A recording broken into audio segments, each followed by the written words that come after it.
구성인 여러분들이 어, 신학적인 사고 능력을 높이고 또 우리 우리가 믿는 바에 대해서 더 어, 바르게 그리고 깊고 넓게 알고자 하면서 동시에 삶에서 어떻게 이것을 적용할 것인가 생각하는 것에 대해서 그래서 이런 평신도 신학교를 하는 것에 대해서 굉장히 경의를 표합니다. 또 이 실천신학대학과 함께 이, 이 과정을 함께 만들어가는 것에 대해서 어, 칭찬하고 싶습니다. 또 이 민주주의, 기독교 민주주의라는 주제로 생각을 하려고 해서 우리 기독교인들이 민주주의의 좀 더 나은 민주주의를 발전시키기 위해서 어떠한 공헌을 할 수 있는가 이런 것들을 생각하는 것도 아주 귀한 태도라고 봅니다. 그런데 제가 이런 것에 대해서 강연할 자격이 없는 사람입니다. 이병주 변호사가 저를 아마 좀 과대평가를 해가지고 제가 만물박사이거나 아니면 천재인 줄로 생각을 했던 모양이에요. 그래서 제가 잘 모르는 분야에 대해서 강연을 맡겨도 뭐 좀 쓸만한 말, 들을 만한 말 할 수 있으리라고 좀 생각을 했던 것 같습니다. 근데 뭐 제가 정치학이나 경제학이나 뭐 사회학이나 이런 걸 좀 깊이 했더라면, 그리고 또 신학을 했더라면은 이것에 대해서도 더 유익한 말을 할 수 있겠으나 제가 그런 분야들에서 무슨 전문적인 지식은 고사하고 좀 레이맨으로서도 깊은 지식을 쌓은 게 아닙니다. 그래서 참 난감했는데 지난 며칠 동안 이 강의를 준비하면서 제가 제 분야인 신학적인 관점에서 민주주의 더 바른 민주주의 발전에 공헌할 여지가 좀 있기는 있겠구나. 그런 것을 좀 깨닫게 됐습니다. 그래서 그런 것을 좀 오늘 저녁에 나누게 되겠습니다. 제 명제는 민주주의는 기독교적 세계관과 인생관의 소산이며 현실 정치에서 기독교적 현실 정치에서 기독교적 가치들과 이상들을 가장 잘 구현할 수 있는 최적의 체제이다. 그게 제 명제입니다. 그런데 민주주의는 기독교 세계에서 발전했습니다. 보통 이 민주주의가 고대 그리스에서 기원했다 뭐 이런 좀 비상적인 말을 하는 사람도 있는데 고대 그리스의 이 주민들은 대다수가 노예들이었고 아주 소수만 자유인들이었는데 이른바 민주주의 체제라는 것은 그들 간에 그 소수의 자유인들 간에 이루어진 것이지 그 주민들 다수와 관계한 것이 전혀 아닙니다. 그래서 근대 민주주의와는 완전히 다른 것이죠. 그래서 근대 민주주의는 구미의 기독교 세계에서 발전한 것입니다. 그래서 지금 현재도 이 기독교 세계와 지난 한 100여 년 동안의 기독교 세계의 영향을 받은 나라들 외에는 존재하지 않습니다. 뭐 이슬람 국가에 존재합니까? 인도가 지금 현재 가장 큰 민주주의 국가를 하지만은 그들의 그 카스트 제도를 생각하면 그 자기 인구의 3분의 1을 달리트라, 가장 낮은 카스트라 해서 그들의 인권들을 부인하고 완전히 노예에 취급하는 상황에서 진정한 민주주의라고 하기도 좀 어려워요. 그들을 배제한 나머지 사람들에 있어서 형식적인 민주주의는 있는지 모르지만 진정한 민주주의는 존재하지 않습니다. 그래서 이 기독교적 그 세계, 그러니까 구미와 구미의 영향을 받은 한국 같은데, 일본 같은데 이런 데서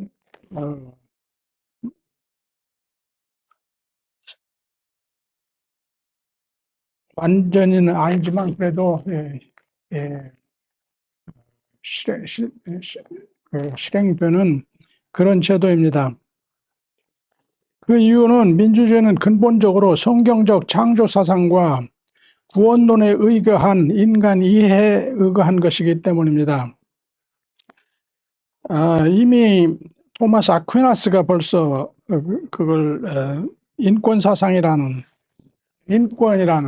human rights, 우리는 단수 복수를 좀 구분하지 못해서 인권이라는 단수만을 쓰는데 다양한 인간으로서 당연히 누려야 할 권리, 지탱돼야 할 권리들, 그래서 복수죠. 인권들, human rights라고 그러죠. 서구 언어로는. 그는 이 창조 사상에 하나님의 모든 인간을 자신의 형상으로 창조했다. 그래서 모든 인간은 생명을 지탱하고 행복을 추구할 권리, 인권들을 부여받았다. 인간의 존엄성과 평등성, 이게 이 전제가 된 것이고, 민주주의에 또 이 그리스도의 구원, 그 새 창조의 이 복음이 민주주의의 를 가능하게 하는 것입니다. 그것을 사도 바울은 갈라디아서 3장 28절에 아주 간명하게 표현합니다. 여러 곳에서 비슷한 선언을 하고 실제로 그의 이 가르침에 가령 고린도전서 7장 같은 데 보면은 얼마나 엄격하게 이 갈라디아서 3장 28절에 천명하는 원칙을 삶의 모든 영역에서 적용하는지 우리가 볼 수가 있습니다. 그는 이렇게 말합니다. 그리스도 안에 이루어진 구원의 복을 본 사람들 가운데서는, 또는 그리스도 안에서 이루어진 창조의 질서 속에서는 그리스도의 이 죽음과 구원으로 이루어진 구원을 받아서 하나님과 올바른 관계에 회복된 사람들 간에는 더 이상 인종차별, 그러니까 유대인, 이방인들 차이도 없고, 사회 신분적 차별, 노예도 없고, 자유인도 없고, 성적 차별, 남자도 없고 여자도 없다. 다 하나다. 이것은 고대 사회에서 아주 혁명적인 선언입니다. 이게 전형적인 차별, 차등, 불종의 관계를 타파하는 것입니다. 그런데 이런 것들을 일거에 그리스도 안에서는 다 무효라고 선언하는 것입니다. 그래서 모든 인간이 이 인종이나 이 성별이나 신분적 차별 없이 다 하나님의 구원받은 하나님의 자녀들로서 다 똑같은 권리와 권리를 누리고 대우를 받을 존재들임을 선언하는 것입니다. 그래서 궁극적으로 이 민주주의를 말할 때 1인 1표의 선거를 통한 국민의 대표들을 선출하여 법에 의한 통치 체제, 이것이 민주주의 체제를 가장 잘 정의하는 말일 텐데, 이게 가능하려면은 앞에 이 창조사상과 이 구원론이 전제했을 때만 이게 가능합니다. 이것이 없으면은 예를 든 대로 이 고대 그리스 사회에서 이 자유인과 그 노예들 구별이 있었고, 로마도 마찬가지죠. 대다수 노예와 소수의 이 자유인들, 로마 시민들, 그 안에서도 귀족들의 그 지배. 우리 조선 사회도 이 소수의 사대부 양반들이 지배하는 사회고, 대다수는 상놈들, 노예들의 신분, 그래서 제대로 인권을 누리지 못하는 이런 사람들은 정치에 참여할 수가 없어요. 그러니까 민주주의가 이루어지지 못하죠. 심지어 공맹의 가르침을 따른다는 조선 사회에서도 이 사대부의 이 정치는 사대부만 하는 것이고, 그들의 이익을 도모하는 것을 큰 목적으로 하는 것이고, 대다수 사람들은 그들을 섬기는 종으로서 살 수밖에 없는 그런 체제입니다. 그래서 기독교 세계에서 근대 민주주의는 발전을 했다. 저는 그렇게 봅니다. 그러나 기독교 세계에서도 진정한 민주주의 제도의 발전은 오랜 시간을 거쳐서 이루어진 것이다. 이것이 엄연한 사실이에요. 주후 313년에 콘스탄티누스 대제에 의해서 기독교가 용인되고, 로마 제국에서 용인되고, AD 380년에 피오도시우스 황제에 의해서 로마 제국의 국교로 선포된 이후 유럽의 기독교 세계에서 그러면은 이런 그 창조 사상과 만인의 인권 사상, 그리고 이 구원의 복음에 근거해서 모든 종교적, 그러니까 인종적, 성적, 사회 신분적 차별 없이 다 동등한 권리를 누리고 동등한 대우를 받을 수 있는 그런 민주주의가 발전했느냐? 그렇지 않아요.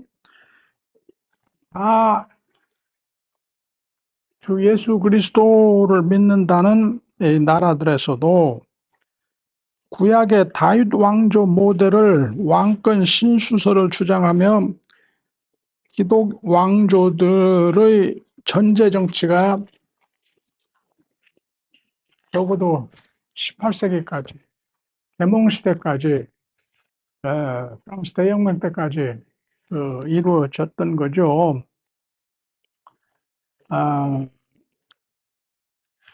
의회 제도가 조금씩 이제 생기기 시작하고 발달한 나라들도 있습니다만은, 그 의회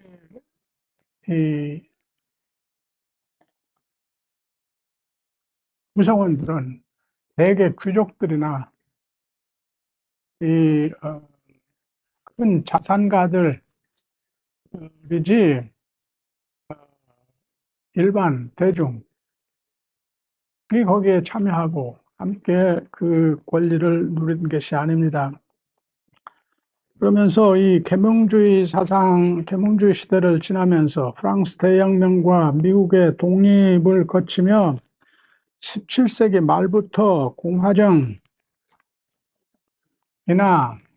또는 군주제라도 이제 입헌 군주제로서 실제 정치는 어, 이,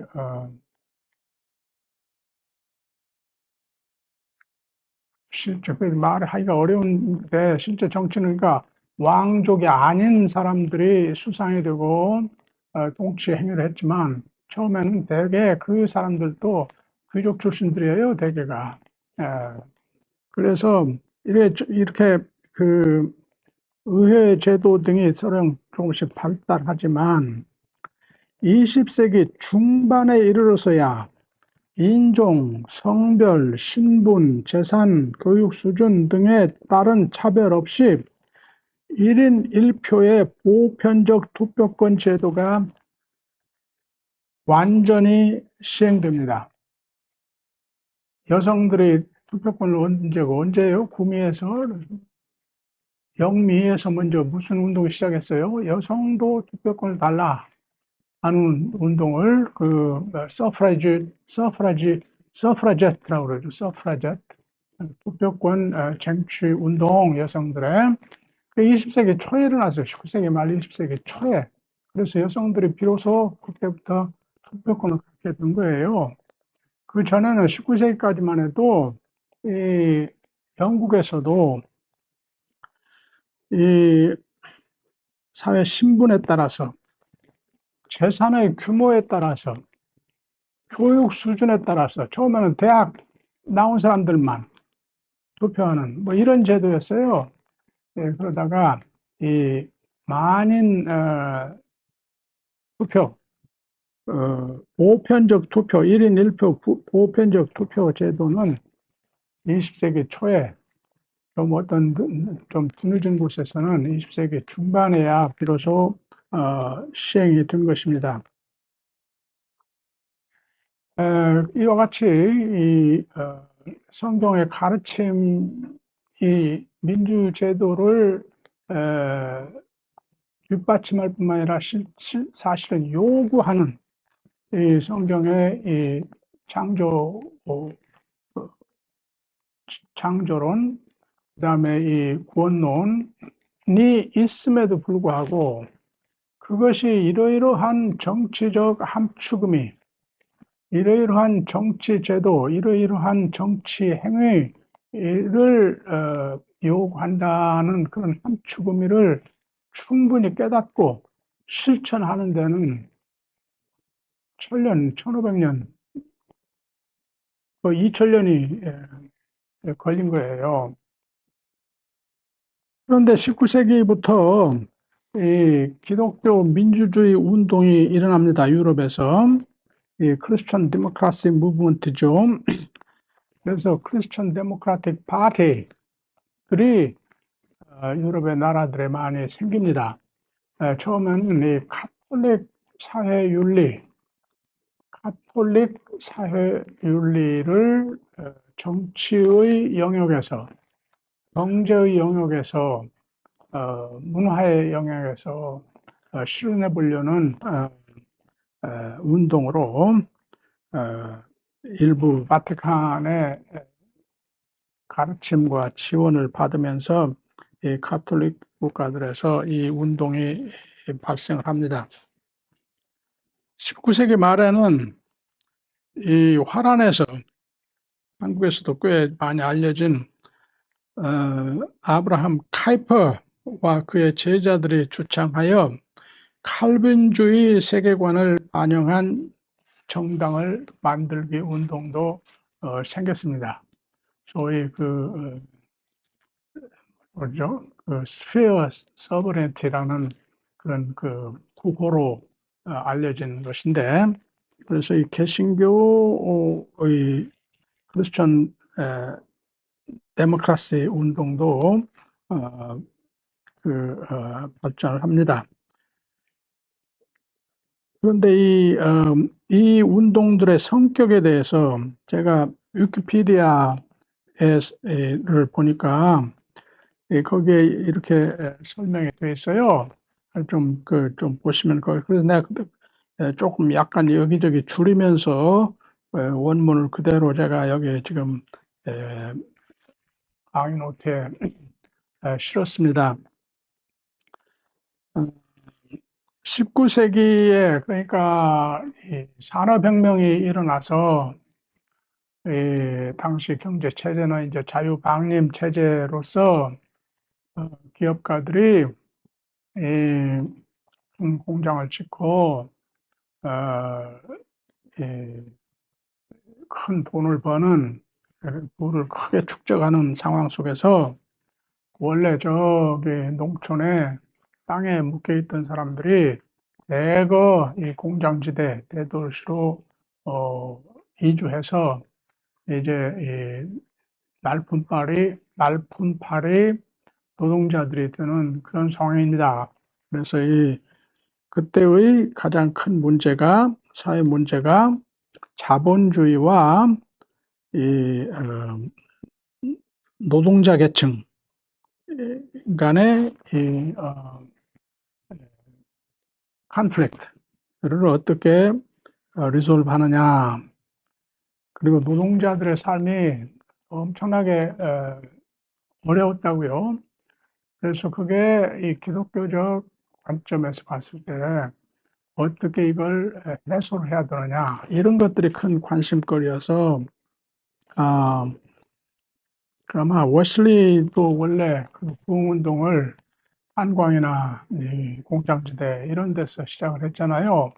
아마 그 메소디스트 무브먼트에도 이런 컨선이 많이 있었을 것으로 보는데 웨슬리 운동에서 무슨 크리스천 데모크라시 무브먼트가 나오지 않아서 이 아티클이 위키피디아의 이 아티클이 그 운동은 반영하지 않는 것 같습니다. 하여간 그리고 20세기에 와서는 서구와 그 남유럽에서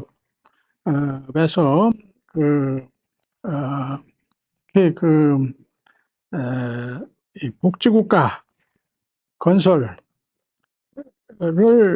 목표로 하는 그런 운동이 함께 일어나는 것이 오늘의 이 유럽연합을 형성한 하나의 동기가 되었다고 합니다. 20세기 후반에 그리고 21세기 초반에는 이 기독교 민주주의 운동이 이제 소련의 체제에서 해방된 동구 유럽에 많이 일어나 가지고 이 공산주의를 극복하는 하나의 운동으로 발전을 했다고 합니다.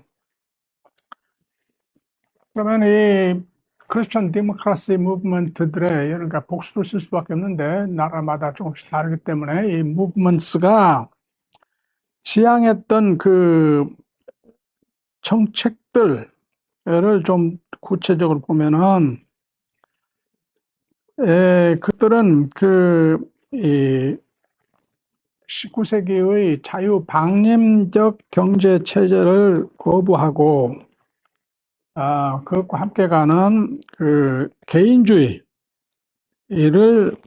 거부하고 국가의 이 개입을 지지했다. 그러면서도 동시에 개인의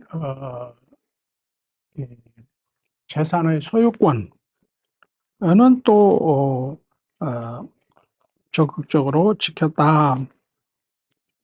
그리고 이 국가가 개인의 삶에 너무 심하게 개입하는 건 또 반대했다. 그래서 그 역사적으로 이 기독교 데모크라시는 경제 문제에 있어서는 센터 레프트 가운데서 약간 왼쪽으로 좌측이었고, 사회나 도덕적 문제에 있어서는 이 가족의 인테그리티라든지 요새 말로 하면 뭐 동성애니 뭐 이런 문제에 있어서는 어, 이 중간에서 우익의 입장을 갖게 되었다.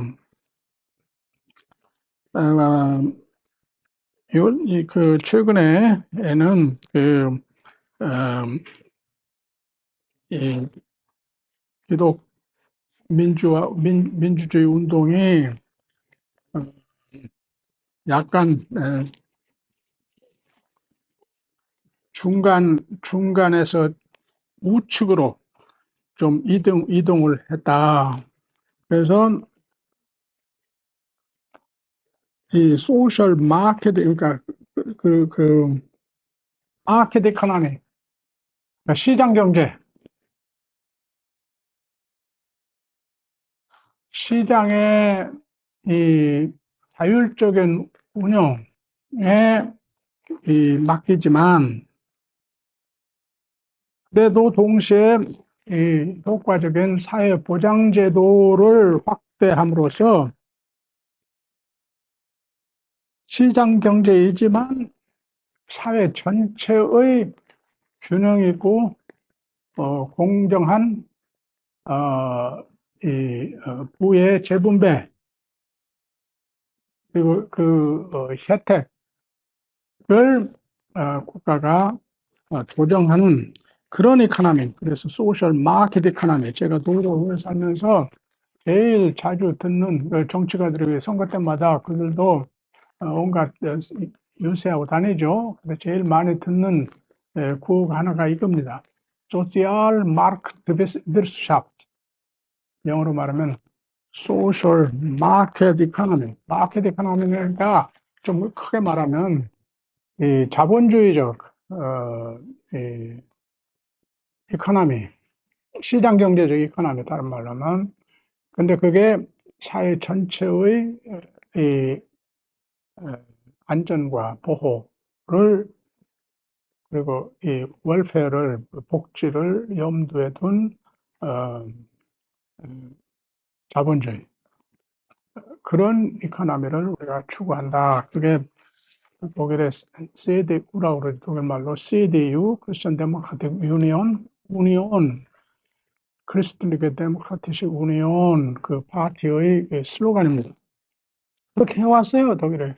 그래서 연정을 많이 하면서 약간 사회 개입, 국가의 경제나 사회나 문제에 더 깊이 개입해서 이 부의 재분배가 좀 더 공정히 이루어지게 하는데, 사회 정의를 이루는데 힘을 실어야 된다는 게 이 독일의 이 3인당이고, 소셜 데모크라티슈 파타이, 소셜 데모크라틱 파티고, 그보다는 약간 우측으로 CDU, 크리스틀리게 데모크라티슈 파타이. 근데 이 둘이 자주 연정을 해요. 타협을 해가지고. 그래서 두 당 다 소셜 마켓 이코노미를 추구했다, 그렇게 말할 수 있죠. 그래서 이 크리스천 데모크라틱 무브먼트는 이 공동체를 강조하고, 사회 정의를 강조하고, 이 연대성을 강조하고, 이 복지국가 건설에 이 힘을 쏟고, 노동조합들을 또 용인할 뿐만 아니라 때로는 서포트하기도 하고, 이렇게 해서 이 시장의 세력이 19세기식 자유방림으로 가서 이 약한 자, 노동자 들의 이 착취의 힘으로 나타나는 것을 견제했다. 그래서 이 기업을 운영함에 있어, 그리고 이 어, 그러나 막시스트 사회주의 같이 이 계급투쟁의 개념은 도입하지 않고 오히려 어, 기업가와 그러니까 사용자들과 노동자들이 함께 기업을 운영하는 그런 마들을 추구해 왔다. 근데 20세기 이제 후반에 들어와 가지고 이 창조 세계의 그러니까 자연 훼손과 기후 변화 등의 문제가 심각하게 대두됨으로써 이 인간이 이 자연 하나님의 창조 세계의 스튜어드로서 관리자로서 이 자연을 일방적으로 착취할 게 아니고 잘 보호하고 보존하고 해야 된다. 그래서 원래 하나님이 창세기 1장 27절 8절에 인간을 자기 형상으로 만든 것도 자연을 그냥 일방적으로 전제분주같이 통치하라고 착취하라고 만든 게 아니고 자연을 잘 돌보도록 하나님의 창조 질서를 잘 돌보도록 청지기로 세웠다 하는 것을 염두에 두고 이 자연 보존에 애를 쓴다. 이런 것들 다 그러니까 기독교적 그 가치들을 정치 체제와 정책들에 반영을 하려고 한 노력들이었어요. 그러니까 기독교 민주주의 운동의 성과와 한계를 제가 그 짧은 지식으로 평가해 본다면 인권, 자유, 평등, 사회 정의, 평화 등 기독교적 가치들을 현실 정치의 경제 제도 속에서 현실 정치와 경제 제도 속에서 되도록 많이 실현하려 노력을 해왔다. 개인의 재산권과 자본과 기업의 자유로운 운용을 존중하여 경제의 성장을 도모하면서 동시에 사회 정의, 약자 보호, 복지, 보편화 등 사회 전반의 균형 발전을 위한 정부의 적극적 조정 작업을 민주주의적 합의를 통해서 실현해 가려 노력을 했다. 이것이 소셜 마켓 이코노미의 설명이라고 저는 그렇게 봅니다. 그런데 그게 한계가 있는데 그 한계는 제가 6항과 7항에 함축하고 있어요. 여기 따로 토론하지 않습니다. 민주주의가 기독교적 가치들을 실현할 수 있는 최적의 체제인 이유는 민주주의는 열린 사회로서 열린 사회란 말을 누가 제일 먼저 썼는지 모르지만 제가 아는 한 제 짧은 지식으로 제가 가장 인상 깊게 읽은 책 중에 하나가 어, 1970년대 말 1970년대 읽었으니까 칼 포퍼의 20세기의 최고의 어, 철학자들, 영향력 있었던 철학자, 사회 철학자들 중에 한 분이었던 칼 포퍼의 The Open Society and Its Enemies라는 책. 그래서 이게 나치 현상을 저 플라톤에서부터 그 엘리트주의들, 어, 지혜로운 자들, 지식 있는 자들이 그런 소수가 개돼지들의 그러니까 개돼지들이 정권을 잡고 우중이 그러니까 어리석은 대중이 우리 요새 한국말이 아주 거칠어져 가지고 이 정권이 국민들을 개돼지로 본다. 그렇게 하도 많이 나오잖아요.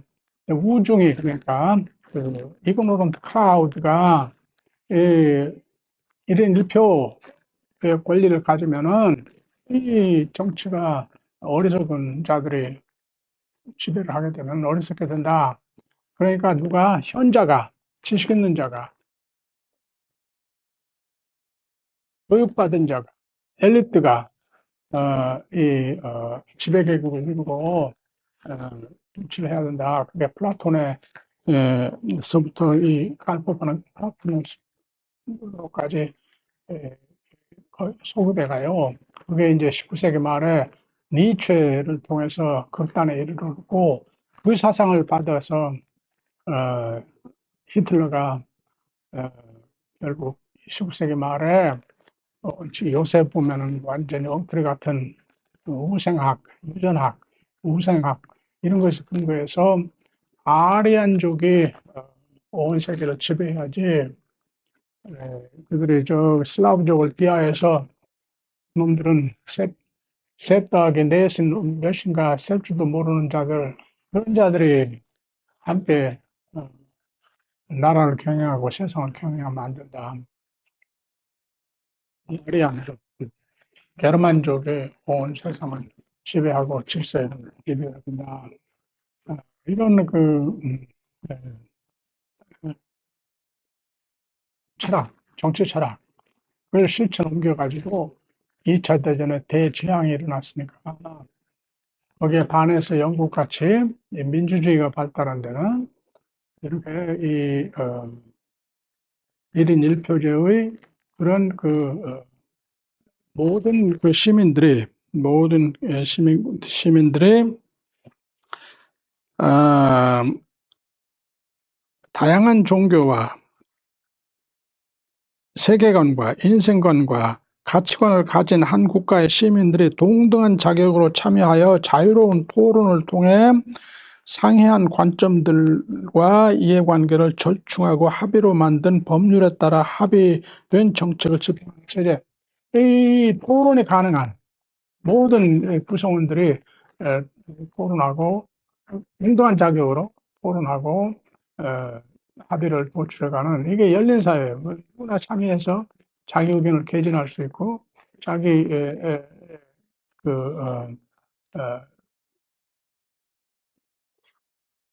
뜻을 개진할 수 있는 이런 사회, 열린 사회.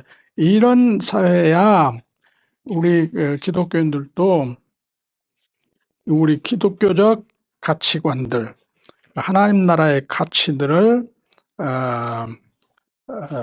개진할 수 있고 그것이 기독교인들뿐만 아니라 하나님 나라의 가치들이 기독교인들뿐만 아니라 사회나 국가의 모든 구성원들의 진정한 유익을 가져오는 공공선임을 제시하고 다른 종교, 세계관, 가치관을 가진 사람들을 설득할 수 있는 것이다.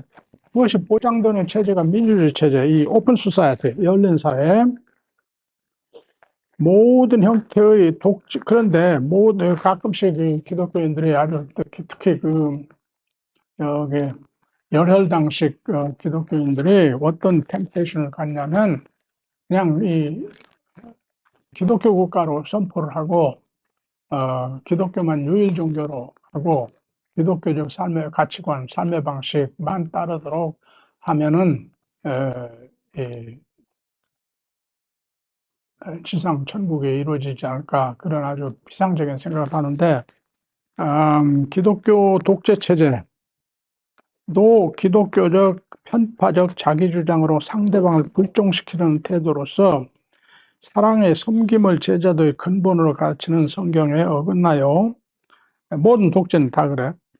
열린 토론과 타협의 과정은 우리 기독교적 관점에서 보면 바울이 로마서 1장 18절에 32절에 개진하는 일반 계시와 일반 은총, 하나님께서 이 창조와 역사 속에서 이 하나님의 이 뜻을 계시한 거예요. 그래서 사람들이 다 하나님에 대한 지식이 있다 그래요, 바울이. 그런데 인간은 이 하나님에 대한 지식을 하나님의 일반 계시한 자연 계시한 창조와 역사의 과정에서 무엇이 옳고 무엇이 그르고 창조주가 무엇을 원하고 무엇을 권하고 하는 그 이치를 터득을 해요. 그래서 하나님을 아는 지식이 있는데 동시에 인간은 자신이 스스로 하나님이 되고자 하는 한마디로 자기 주장하려는 의지, Selbstbehauptungswille, Self-assertive will의 존재로서 하나님을 아는 지식을 도리어 우상 숭배로 전환하고 그 우상을 통해서 자기 주장하고 자기 이익을 도모하는 이 타락의 그 질서를 만들어 가죠. 그러나 일반 개표, 일반 은총은 뭘 전제하냐? 심정으로 열린 마음으로 겸손한 마음으로 자연을 살피고 역사의 과정을 보면은 무엇이 참이고 무엇이 사랑이고 무엇이 삶을 빌드업하고 무엇이 도리어 그 반대 가치들을 생산하는 걸 안다.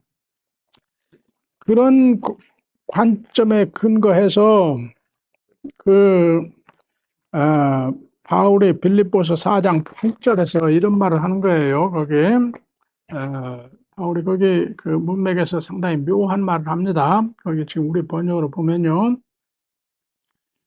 끝으로 형제들아 무엇에든지, 근데 무엇에든지가 아니고요. 무엇이든지예요. 무엇이든지. 그러니까 무엇에는 지워버리고 무엇이든지 참되며 무엇이든지 경건하며 무엇이든지 옳으며 또는 의로우며 무엇이든지 옳으며 또는 의로우며 무엇이든지 정결하며 순결하며 무엇이든지 사랑스러우며 사랑받을 만하며 무엇이든지 칭송받을 만하며 즉 무슨 덕목이든지 그 덕목이 누구에게서 발견이 되든 어디서 발견이 되든 그리고 우리가 드리고자 하는 그 가치가 누구에 의해서 이루어지든지 어디서 이루어지든지 이런 것들을 다 마음에 새기라. 이런 가치들을 고귀히 여기라. 나는 이 빌립보서 4장 8절이 로마서 1장 18절에서 32절까지의 그 자연계시 일반 은총의 세계관에 근거해서 바울이 설령 우리가 종교를 달리한다 해도 설령 우리가 지향하는 이데올로기와 다른 이데올로기를 가진 사람들을 해도 그들의 삶, 그들의 가치관에 우리가 서로 동의하고 서로 찬양할 참이 있고 의의가 있고 아름다움이 있는 그런 공통점들, 그런 덕목들이 다른 사람들에게도 우리가 충분히 그리스도인으로서 우리의 세계관과 인생관의 관점에서 도 찬동하고 기릴 수 있는 그런 가치들이 우리와 종교적으로 좀 생각 달리하고 이데올로기 좀 다르고 우리 정파 싸움에서 우리 당과는 많이 차이가 있다 해도 거기서도 그런 것들이 찾아볼 수 있다. 이런 것들에 이 근거해서 우리는 토론하고 함께 참됨을, 의로움을, 선함을, 아름다움을 함께 도모해가는, 함께 더 그걸 증진하고 발전시킬 것을 도모할 수 있는 이 근거가 된다고 봐요. 그러니까 이 플루럴리스틱 그 소사이어티에서도 이 정치적, 정파적 차이가 많이 있어도 서로 토론함으로 해서 서로 상호 접근하고 타협하고 할 수 있는 여지들이 많이 있는데 그것을 가능케 하는 것이 이 민주주의다. 열린 네, 토론과 타협의 과정이 가능한 것이 바로 이 성경에도 가르쳐지는 바다. 그럼에도 불구하고 근본 한계가 우리에게 있는데, 그래서 이 현실적 접근의 필요성이 있는데, 빌립보서 3장 21절에 바울은 이렇게 말합니다. 우리는 하나님 나라의 시민들이다. 우리의 시민권은 하늘에 있다. 그 말은 우리는 하나님 나라의 시민들이다. 그 말이에요. 그러기에 빌립보서 1장 27절에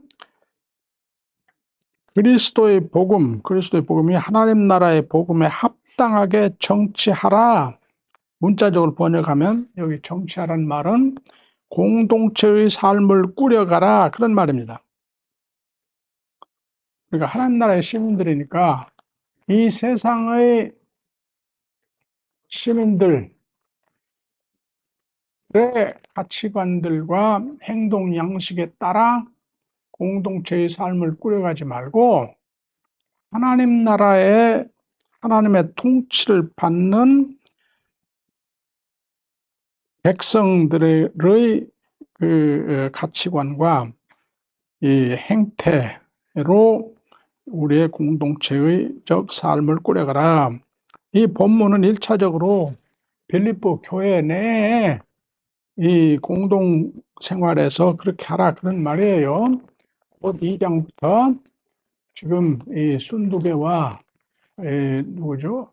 순두계와 누가 저기 갈등했어요? 빌립보 교회에서 순두계와 누구? 아이고 금방 그 이름이 저기 빗나가 버렸네.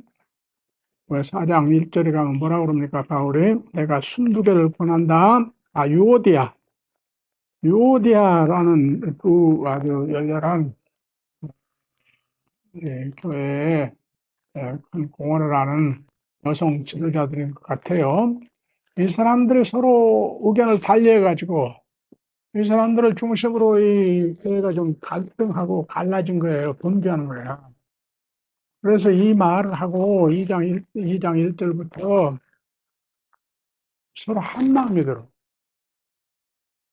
주 안에서 한 마음 들은 말을 4장 1절에 다시 듣는데 주 예수 그리스도의 통치를 받는 사람들로서 한 마음이 들어. 자기가 주 노릇 살려고 말고 겸손히 서로 섬김의 도로 그 예수 그리스도 자기를 비우고 겸손히 자기를 낮추고 비워서 십자가에 죽기까지 하신 그래서 하나님의 돕김을 받은 주 예수 그리스도의 모범을 따라서 주 예수 그리스도가 마가복음 10장 35절 45절 갇힌 바와 같이 자기 주장하지 말고 이 세상의 왕들은 나무에 군림을 하려고 그러는데 너희들 그러면 안 된다. 너희들 어찌해야 된다? 종이 되어야 된다. 섬기는 종. 인자도 제 번역으로 말하면 그 사람의 아들인 나도 하나님의 통치를 위임받은 다니엘 7장에 하나님의 통치를 위임받은 그 사람의 아들 나도 섬김을 받으려 온 게 아니고 섬기려 그래 나의 목숨을 모든 사람들을 위한 대속물로 주기 위해서 왔다. 그 유명한 그 속된 말씀이라고 그래요. 마가복음 10장 45절 인자도 섬김을 받으러 온 게 아니고 섬기러 왔고 자기 목숨을 대속물로 주고 왔다. 그것을 그 아름다운 시로 감동적인 시로 표현한 것이 빌립보서 2장 6절에서 11절 그 유명한 그리스도 찬송시예요. 그 그리스도를 본받아서 서로 겸손하고 남의 이익을 우선하고 자기를 낮추고 해서 한 마음이 되고 서로 섬기라. 그러면 뭐가 일어난다? 화평이 일어난다. 예, 화평이 일어난다. 그렇게 정치하라. 교회 정치를 그렇게 하라. 그 말이에요. 그런데 그것은 이 세상에도 우리 기독교인들이 그러한 정치를 하려고 이 현실의, 이 세상 현실의 재앙 속에서도 그 정치에 가장 근접한 approximation 하는, 그러니까 현실 정치의 한계 때문에 완전히 그걸 이룰 수가 없어요. 그러나 거기에 근접한 approximation 하는 그런 정치를 해야 된다. 그런데 이 하나님 나라, 주 예수 그리스도와 성령을 통한 하나님의 통치가 이미 시작이 되었지만 아직 완성되지 않아서 이게 종말론적인 이 한계예요. 이 세상에서 사단의 통치, 우리로 하여금 자기 주장을 해서 우리의 생명과 안전을 확대하는 삶의 방식을 하도록 하는 사단의 통치가 아직도 절실하고, 우리 자신의 구원도 완성되지 않아서 하나님 나라의 백성인 우리 스스로도 이 사단적 삶의 방식, 자기 주장을 하여 우리 이익을 도모함으로써만 존재할 수 있는 이 삶의 방식에서 아직 완전히 해방되지 못하였다. 그러기에 우리 그리스도인들은 우리의 최대의 노력에도 불구하고 이 세상에서 또는 역사의 현 시점에서 우리의 삶의 모든 영역들에서, 즉 정치적, 경제적, 사회적, 문화적 삶의 영역들에서 하나님 나라의 가치들을 온전히 실현할 수는 없다. 한마디로 우리는 산상수훈을 문자적으로 실천하는 정치를 할 수는 없어요. 원수를 사랑하라. 오른편 뺨을 치면 왼편도 돌려대라. 이걸 문자적으로 실현할 수가 없어요. 문자적으로 실현하면 역효과가 나는데 그 역효과가 더 부비를 함께 같이 이 산상수훈대로 살기를 원치 않는 자들에 의해서 그들의 밥이 되는 거야. 우리가 일방적으로 그걸 문자적으로 실현하려고 하면. 그러니까 이런 한계성, 이게 구조적 한계성, 종말론적인 구조적 한계성을 아주 염두에 두고, 더구나 우리는 우리와 다른 관점과 견해, 가치관을 가진 비그리스도인들과 토론하고 합의하여 우리의 사회와 나라의 건설을 함께 도모해야 하는 것이 현실이다. 이런 이유들로 인하여 우리가 고안해내는 어떤 정치 체제나 정강 정책도 완전할 수는 없고, 우리의 정치로 이 땅에 하나님의 나라를 이룰 수는 없다. 그래서 만인이 능력껏 일하고 만인이 필요껏 쓰는 프롤레타리아의 낙원을 이루겠다고 약속한 과학적 사회주의가 뭡니까? 공산주의의 재앙을 우리가 지난 세기 70년간의 실험을 통해서 인류는 체험했지 않습니까? 엄청난 희생을 치르면서 체험했지 않습니까? 그러므로 우리 그리스도인들이 해야 할 일은 여러 당들의 정강 정책들을 하나님 나라의 가치들의 관점에서 비판적으로 평가하며 현실적으로 실천 가능하면서도 하나님 나라의 가치들과 이상들의 가장 근접한 approximation 한 정강 정책을 제시하는 것이다. 그게 우리가 해야 할 일이에요. 그 이상 할 수가 없어. 종말론적인 이 구조적 한계와 한편, 다른 한편, 우리만 그리스도인들만 존재하는 게 아니고 예수를 주로 고백하는 사람들 존재하는 공동체가 아니고 그렇지 않는 사람들과 함께 정치를 해야 되고 정책을 세워야 되고 공동체를 이루어가야 되기 때문에, 그러면 하나님 나라의 가치들을 더 많이 실현하기 위한 예, 가치들을 더 많이 현실적 노력이 어떤 것이 가능할까?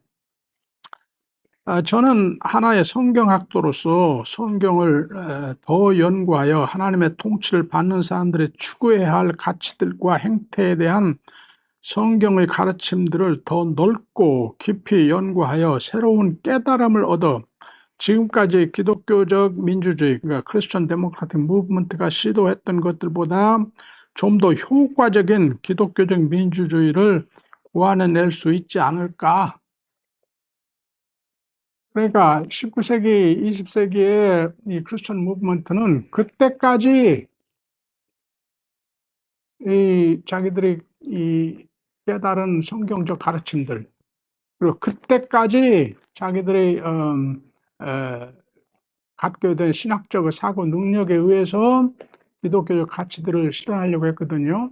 근데 성경 신학이 계속 발전을 해요. 그리고 한 세대 전 사람들이 몰랐던 거 우리가 새롭게 발견해. 제가 감히 몇 가지 주장을 해요. 저도 새로운 걸 전혀 발견했다고. 근데 저보다 더 똑똑한 사람, 성경학자들도 많아요. 새로 발견한다고. 그러면 그 새로 발견한 성경적 가르침들, 그것에 근거한 이 신학적으로 더 깊은 사고를 통해서 기독교적 가치들을 더 확실히 하고, 어떤 것을 어떻게 이 실천함으로 그 가치들을 실현할 것인가를 방안도 더 고안해내고 지혜를 얻게 되는 거죠. 그래서 이 현실 정치의 기독교적 가치들, 이상들을 실현하게 하는데 좀 더 노력할 수 있지 않을까. 그러니까 창조론, 구원론이 성경이 2000년 전에 쓰여졌지만 그것이 올바로 평가되어 민주주의가 제대로 실현된 데는 1900년이 걸렸다고 아까 얘기했잖아요. 그 전에는 갈라디아 3장 28절 같은 위대한 선언이 있는데도 불구하고, 근데 거기만 나오는 게 아니에요. 바로 여러 곳에서 말해요. 고린도전서 7장 같은 데서는 그게 이 가정생활의 삶에서 어떻게 이게 적용이 되는가를 아주 구체적으로 가르쳐요. 그런 식으로 사고하면 우리가 정치나 경제 체제에서도 어떻게 이 만인 평등 사상을 구현할 수 있을까 지혜를 얻게 될 거예요. 근데 그렇게 시도를 안 했어. 2000년 동안. 그래서 20세기에 와서야 여성이 투표권을 얻고 흑인이 투표권을 얻고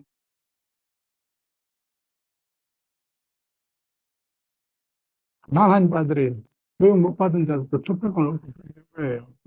그러니까 이 지금 우리가 간단히 리뷰한 한 세기 동안에 19세기 말부터 일어난 크리스천 데모크라틱 무브먼트가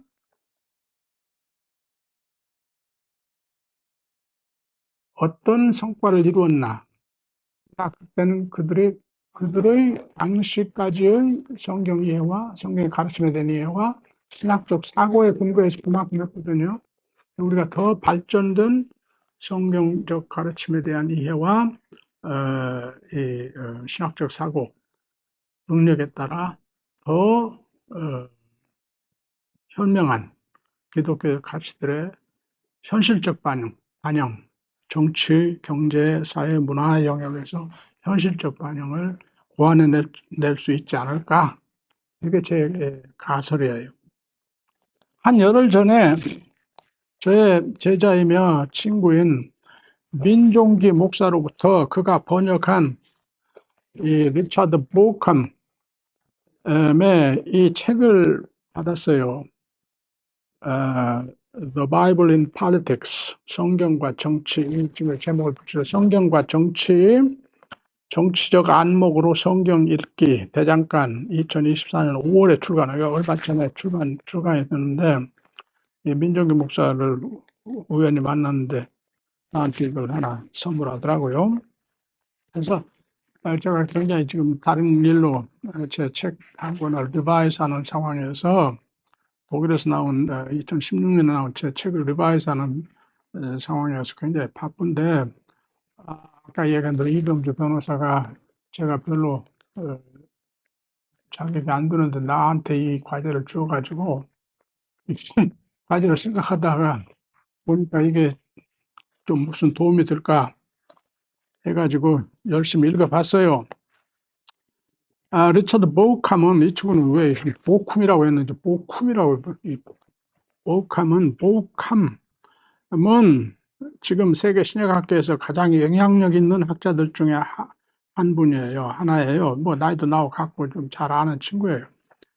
보우캄이 이 책에서 구약과 신약의 여러 본문들에 담긴 정치적 함의들을 아주 잘 드러내는 책을 써서요. 이 친구 아주 또 박식한 친구예요. 그리고 젊었을 때는 졸신학도 좀 가르쳤어. 그래서 이 졸신학적인 사고 능력이 좀 있어야 되는데 성경만 이제 성경 신학자이면서 동시에 졸신학적인 사고도 하는 사람이에요. 우리로 하여금 많은 정치적 통찰을 갖게 하는, 우리에게 많은 정치적 통찰을 제공하는 책이에요. 그러나 그러한 통찰들을 현실 정치에 어떻게 적용하고 실현할 수 있는가에 대해서는 거의 논의하지 않아서 좀 그 점에 있어서 좀 실망스럽더라고요. 그런데 이런 연구들이 더 많이 진전되고 정치학, 경제학, 사회학 등의 조예가 있는 신학자들이 그런 방안들도 고안해낼 수 있지 않을까 생각해 본다. 여러분들이 혹시 정치학, 경제학 이런 것에 조예가 깊으면 이 책을 읽으면서 이 친구가 발견하는, 그러니까 레위기나 신명기에 이 율법이 담고 있는 가난한 자들에 대한 태도, 사회 구성원들에 대한 태도, 또 선지자들이 가르치는 이 가르침에 담겨 있는 정치적 함의 신약 성경의 구절들이 예수의 하나님 나라의 복음 선포와 바울의 가르치는 데서 우리가 잘 보지 못했던 정치적 함의를 많이 발견해요. 근데 그걸 구체적으로 오늘의 정치에 그리고 정책 세움에 어떻게 반영할까? 그 논의는 거의 없어요. 네, 여러분들 중에 그쪽에 좀 정치학이나 경제학이나 사회학이나 뭐 이런 거 좀 깊이 있는 조예 있는 분들이 읽어서 이 친구가 발견한 성경의 가르침들은 오늘 현실 정치에 이렇게 적용할 수 있겠다. 이렇게 한번 실현하려고 애써볼 수 있겠다. 한번 새로운 안을 낼 수 있지 않을까 그런 생각이 듭니다. 제가 제 예를 이제 간단히 들고 마치고 여러분들의 질문이 있으면 질문을 받겠습니다만은 40여 년간 저는 지난 20여 년간은 데살로니가 전후서 주석에 쓰는 데 집중을 했지만 그래도 지난 40여 년간의 제 신약학자로서의 이 연구의 두 초점들은 하나는 예수의 자기칭호 인자, 그 사람의 아들에 관한 거고 하나는 바울의 칭의 복음이에요. 근데 이 바울의 칭의 복음은 지난 1980년대부터 세계 신약학계의 격렬한 토론이 벌어졌죠. 그 토론에 스스로 참여해서 제가 한 20여 년간 새로운 통찰을 얻게 됐어요. 즉 바울의 칭의의 복음은 종교개혁 이래 특히 개신교 신학이 해왔듯이 인간 중심적 구원론적 관점, 즉 우리 인간이 그리스도 안에서 이루어진 구원을 어떻게 덕입어 의인이라 칭함받는가, 전적으로 하나님 은혜를 믿음으로만 받나 개신교 신학 루터의 새로운 발견이라는, 아니면 율법의 행위도 함께 필요하나, 이 논쟁을 지난 400년간 해온 거예요. 400, 500년간. 그러니까 맨날 이 관점에서 보면 인간이 그리스도 안에서 이루어진 구원을 어떻게 덕이 뭐 의인이라 칭함받는가 했으면, 그런데 그렇게만 볼 게 아니고, 그 관점도 중요해요. 근데 그렇게만 볼 게 아니고, 그보다 먼저 우선적으로 바울의 로마서에서 제시하듯이 신중심적 기독론적 관점, 즉 하나님이 어떻게 그리스도를 통해 인간을 자신의 나라로 회복시키는가, 이 관점에서 보아야 한다. 그래서 바울의 칭의의 복음은 예수의 하나님 나라, 하나님의 통치 복음을 그의 죽음과 부활의 관점에서 새롭게 표현한 것이다. 그러니까 바울의 복음이 예수의 하나님 나라 복음과 동일하고 똑같은 거야. 신학자들 맨날 그 다르다고 그러는데 그렇지 않고, 그러므로 칭의를 사단의 죄와 죽음의 통치에서 구속되어 해방되어 의와 생명으로 통치하는 하나님 나라로 이전됨으로 이해를 해야 한다. 그래서 칭의된 사람들은 지금 현재 하나님의 통치를 집행하는 하나님의 아들 주 예수 그리스도 통치에 믿음의 순종을 해야 하는데, 우리는 세례 때 주 예수 그리스도에 대한 믿음을 고백할 때 예수가 주이시다 하고 부르짖음으로써 그러한 믿음의 순종을 서약하는 것이다. 그래서 우리의 실존의 윤리적 선택의 순간마다 만몬을 더 얻기 위해, 그러니까 만몬 우상 숭배, 이웃을 쏘이고 이웃을 착취하여 자신의 이익을 증대하라는 사단의 유혹을 뿌리치고 성령의 깨우쳐 주시고 믿음 주시는 은혜에 힘입어 하나님을 사랑하고 이웃을 사랑하라는 주 예수 그리스도의 통치에 이중 사랑 계명의 법을 실행하라는 주 예수 그리스도 통치에 순종하게 된다. 그래서 우리는 하나님 나라의 샬롬, 즉 바울의 로마서 14장 17절에 이 정의하는 하나님 나라는 무슨 음식은 먹어도 되고 무슨 음료는 마시면 안 되고 뭐 이런 걸 따지는 게 아니고, 정의를 이루고 정의를 행하고 의를 행하고 그래야 평화를 이루고 만인의 행복을 증대하는 것이다. 우리 그리스도인들이 우리의 구원의 현재 과정에 대한 이러한 이해를 가지고 실천하면 교회는 이 땅의 정치, 경제, 사회, 문화의 영역들에서 큰 변혁을 가져오고 하나님 나라의 샬롬을 더 크게 실현할 수 있다고 봅니다. 그러니까 우리가 하나님의 통치를 받는 사람들의 우리의 실존의 이 가치 판단, 윤리적 선택 순간순간마다 그 관점에서 우리가 그러면 이 정치의 현장에서, 경제의 현장에서, 이 사회 문화적 삶에서 하나님의 통치를 받는다는, 내가 하나님의 통치를 받는다는 게 무슨 뜻이냐?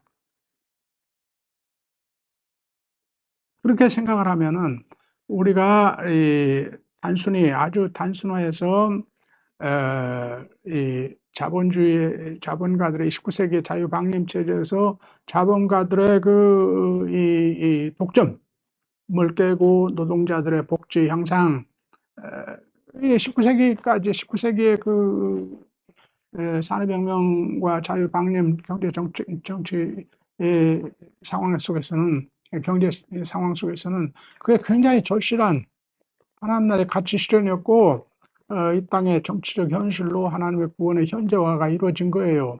근데 지금 상황에서 그보다 더 하나님의 통치를 받는 이중 사랑계명을 실천하는 삶을 북돋우는 이 정책이 있을 수 있을까? 그 현실 정치로 어떻게 표현될까?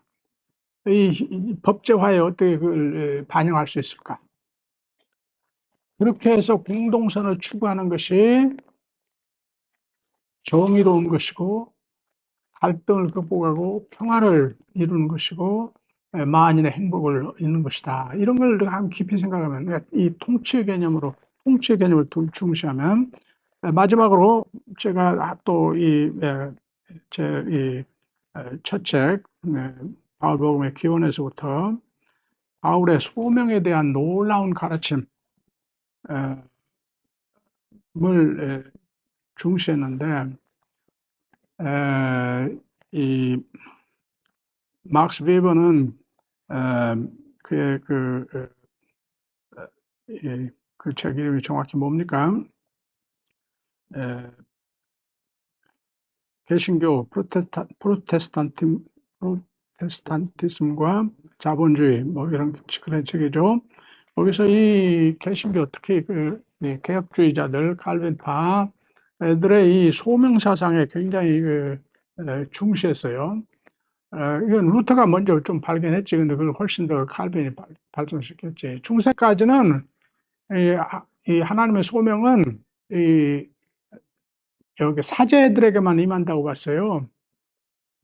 그래서 이 일반인들이 추구하는 이 직업들과는 아무 관계없는 거예요. 사제들만 하나님의 소명을 받는 걸로. 그것도 이제 구약에 하나님의 선지자들을 부르고 뭐 제사장을 부르고 왕을 부르고 하는 그런 성경 이해에서 그렇게 생각한 거지. 그런데 루터가 우리 모두가 하나님의 부름을 받는다, 소명을 받는다. 우리가 부름 받은 그 장이 그래서 우리 직업의 장이 우리의 소명이다. 그렇게 함으로써 모든 직업을 거룩하게 만든 거예요.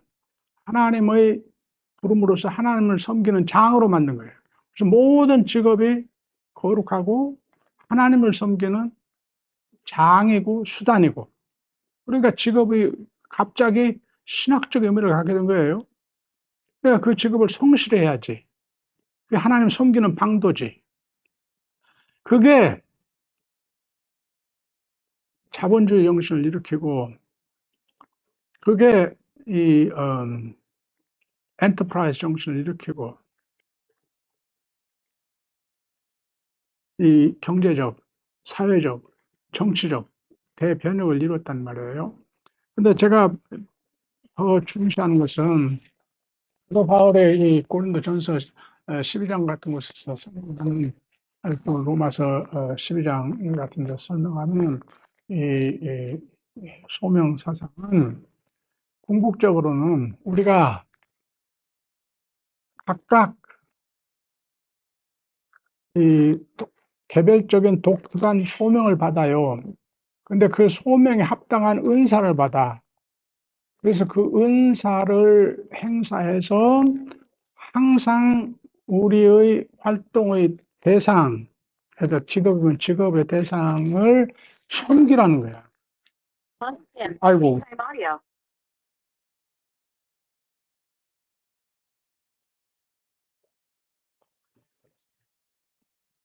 보스턴에 있는데 딸이 전화 왔어요.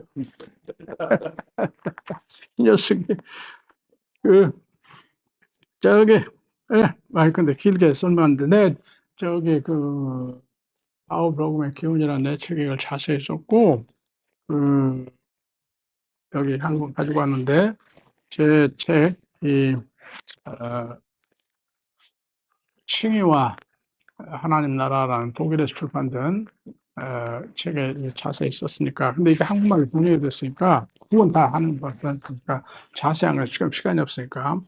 하여간 섬김이 구원의 현재 과정의 구조적인 일부야.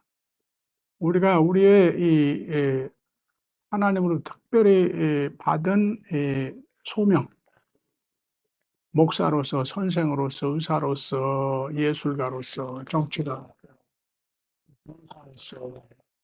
기업가로서 각각 다양한 소명을 받는데 그 소명을 이룰 수 있는 은사도 함께 주시거든.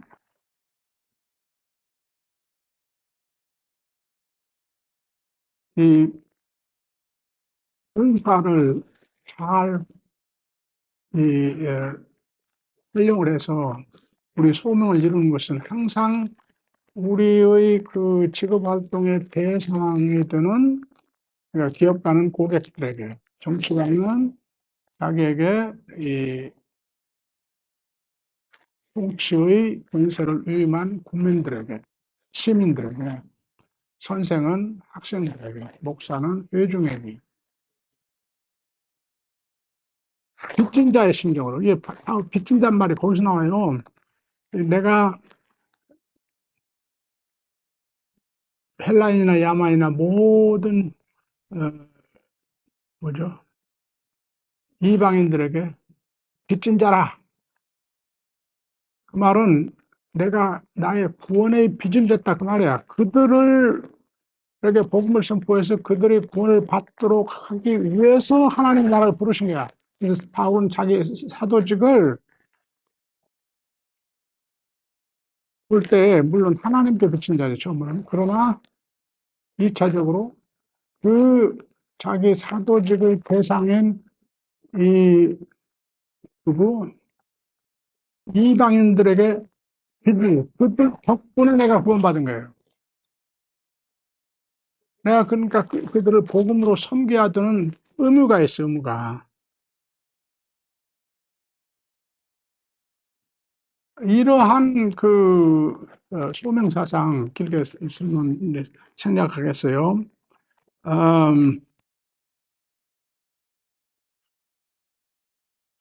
우리가 그리스도인들을 잘 교육하면, 그래서 그리스도인들이 전부 자신의 이 직업의 대상에게 그들을 섬기는 종으로 여기도록, 스스로 종이 되도록 그 의식을 증진하면, 먼저 그것이 어떻게 이 교회 내에서, 그러니까 이 기도 공동체 내에서 문화적 변혁, 경제적 변혁을 이루지 않겠습니까? 그것이 이루는 이 공동선, 그게 더 큰 세상, 이 세계에도 영향을 줄 수가 있겠다, 그런 생각하는데, 그걸 제가 길게 설명 못 합니다.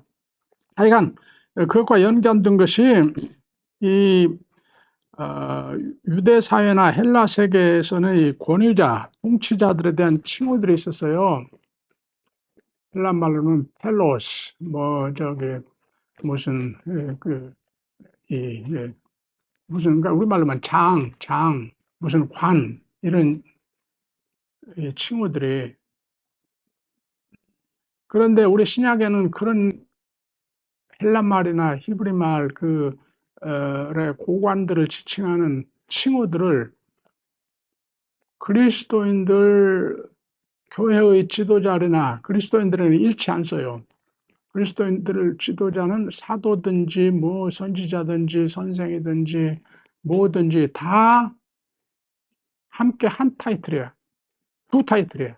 하나가 디아코노스, 섬기는 종이란 말이에요. 서번트란 말이야. 그보다 더 비하 말이 둘로스예요. 슬레이브란 말이에요. 슬레이브. 바울이 자신을 디아코노스라고도 많이 불러. 그러나 둘로스라고도 많이 불러. 고린도인들에게 내가 너희들의 그리스도 때문에 그리스도를 위해서 내가 너희들의 둘로스가 됐다 그래.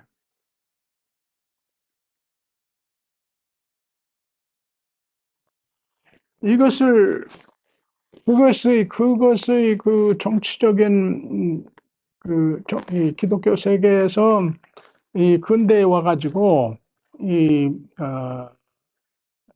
통치권을 부여받은 자들에게 뭐라고 불러요? 장관들에게. 우리 한국말로 장관들.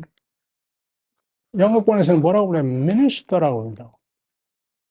목사도 뭐예요? 미니스터. 종이에요, 종. 서번트예요. 미니스터란 말은 라틴 말에서 온 말이고, 이 디아코노스는 헬라어 말이고, 같은 섬기는 자. 그러니까 자기 관직을 종으로 보는, 섬기는 것으로 보는, 그러니까 권위주의를 빼고, 너 거기 무슨 장관 하는 거, 그러니까 장관이라는 걸 다 빼버리고, 없애버리고, 대통령이라는 말도 다 없애버리고, 섬기는 자들의 로마 교황의 타이틀이 굉장히 많아요. 그 중에 하나가 뭐냐면, 종들의 종이라는 타이틀이에요.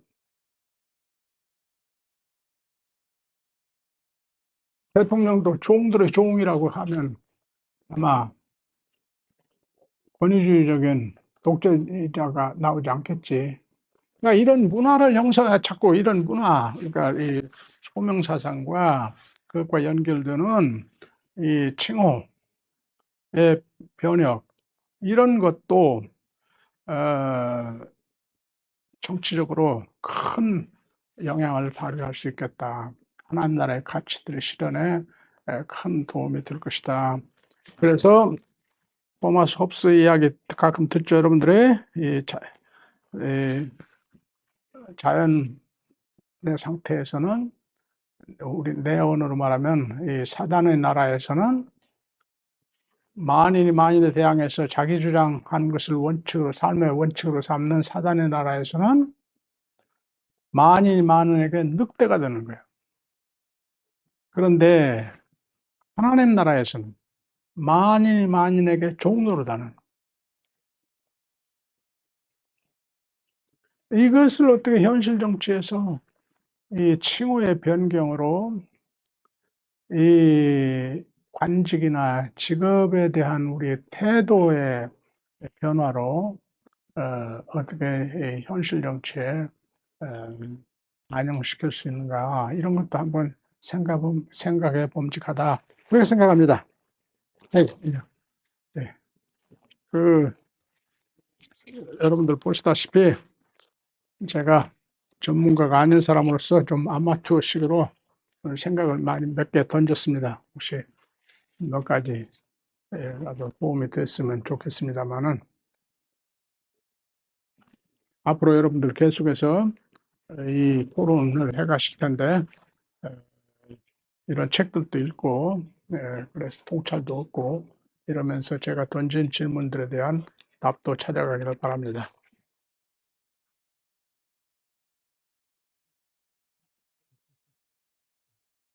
예,